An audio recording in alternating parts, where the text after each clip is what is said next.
आज के इस वीडियो में हम लोग शब्द और शब्दों के भेद के बारे में जानेंगे। तो आइए देखते हैं शब्द किसे कहते हैं। वर्णों के सार्थक मेल को शब्द कहते हैं। और यहीं पर पद किसे कहते हैं।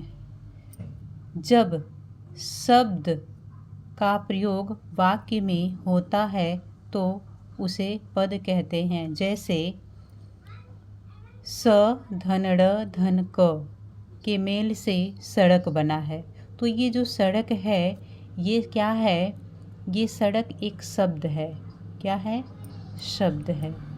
अब इसी शब्द को अगर हम किसी वाक्य में रख देते हैं, जैसे सड़क पर मोहन चल रहा है, तो यहाँ ये शब्द है क्योंकि एक है शब्द, तो इसको शब्द बोलेंगे। और इसी शब्द को जब किसी वाक्य में प्रयोग कर देंगे तो यही शब्द पद कहलाने लगेगा। जैसे सड़क पर मोहन चल रहा है, तो ये शब्द अब पद कहलाएगा। तो यहाँ पर जब वाक्य में प्रयोग हो गया तो इसको अब हम पद कहेंगे।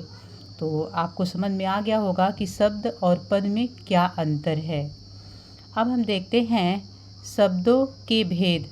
सबसे पहले मुख्य रूप से शब्दों के कितने भेद होते हैं, तो मुख्य रूप से शब्दों के दो भेद होते हैं। मुख्य रूप से अगर देखा जाए, एक सार्थक शब्द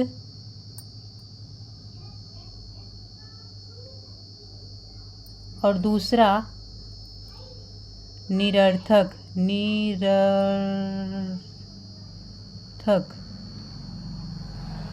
शब्द।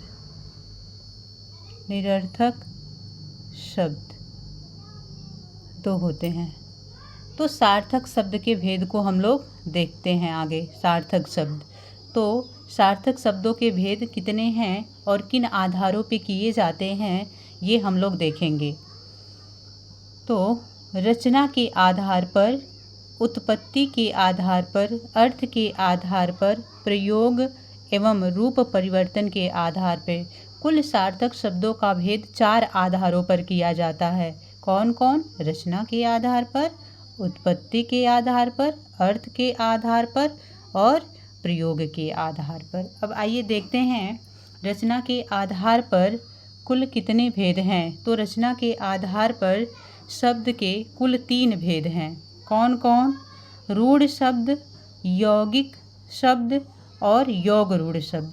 ये जो हैं उपसर्ग, प्रत्यय और समास, ये यौगिक के तहत आएंगे। अगर कहा जाए रचना के आधार पर शब्द के कितने भेद हैं, तो रचना के आधार पर शब्द के 3 भेद हैं। कौन कौन? रूढ़, यौगिक, योग रूढ़। 3 भेद हैं। कितने भेद हैं? 3 भेद। कितने भेद हैं? 3 भेद। याद रखिएगा, पेपर में पूछ भी लेता है कि सार्थक शब्दों के रचना के आधार पे कितने भेद होते हैं, तो 3 भेद होते हैं। आई होप आपको समझ में आ गया होगा। अब हम देखते हैं उत्पत्ति के आधार पर शब्दों के कितने भेद होते हैं।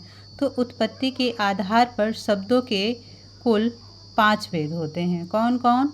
तत्सम, तत्भव, देशज, विदेशी और संकर। 5 होते हैं। कितने होते हैं? कुल 5 भेद होते हैं। किसके आधार पर?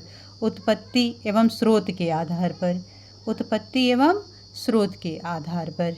तो हमने स्रोत नहीं लिखा है, लेकिन आप जान लीजिएगा, उत्पत्ति एवं स्रोत के आधार पर शब्दों के कुल 5 भेद होते हैं। अब हम देखते हैं तीसरा भेद, अर्थ के आधार पर शब्दों के कितने भेद होते हैं। तो अर्थ के तहत कई भेदों का हम अध्ययन करते हैं। जैसे एकार्थी, अनेकार्थी, पर्यायवाची, विलोम शब्द, युग्म, समानोच्चारित। शब्द समूह के लिए एक शब्द, समान प्रतीत होने वाले भिन्नार्थक शब्द और लास्ट समूहवाची शब्दों का हम अध्ययन करते हैं। किसके तहत? अर्थ के आधार पर। अब देखते हैं लास्ट नंबर है हमारा प्रयोग। लास्ट नंबर हमारा है प्रयोग एवं रूप परिवर्तन के आधार पर। तो प्रयोग एवं रूप परिवर्तन के आधार पर दो भेद हैं मुख्य रूप से, विकारी और अविकारी। विकारी और अविकारी। तो विकारी शब्द कौन होते हैं? विकारी शब्द वे शब्द होते हैं जो लिंग, कारक, वचन, पुरुष आदि के कारण इसमें विकार आ जाता है, यानी परिवर्तन आ जाता है, तो उसे विकारी शब्द कहेंगे। और जब लिंग, कारक, वचन, पुरुष आदि का कोई प्रभाव न पड़े, जब लिंग, वचन, कारक और पुरुष का कोई प्रभाव न पड़े तो उसे अविकारी शब्द कहते हैं। तो आई होप आपको समझ में आ गया होगा।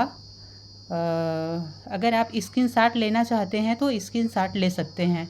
अब इसको और हम विस्तारित रूप बताना चाहते हैं। तो ये देखिए, प्रयोग एवं रूप परिवर्तन के आधार पर, जैसे हमने बताया कि दो भेद होते हैं, विकारी और अविकारी। तो इसके तहत विकारी यानी लिंग, वचन, कारक और पुरुष का जब प्रभाव पड़ता है तो उसे विकारी शब्द कहते हैं। इसके तहत संज्ञा, सर्वनाम, विशेषण और क्रिया आ जाएंगे। किसके तहत? विकारी शब्द के तहत। और अविकारी शब्द किसको कहते हैं? तो अविकारी शब्द जब लिंग, वचन, कारक, पुरुष आदि का प्रभाव नहीं पड़ता है तो उसे अविकारी या अव्यय शब्द कहते हैं। तो इसके तहत क्या क्या आएंगे? तो क्रिया विशेषण, संबंध बोधक, समुच्चय बोधक, विस्मयादि बोधक शब्द आएंगे। अब एक एक वीडियो में हम एक एक के बारे में विस्तृत अध्ययन करवाएंगे। आगे का वीडियो देखने के लिए आप मेरे चैनल को लाइक करें, सब्सक्राइब करें। Thank you. Have a nice day.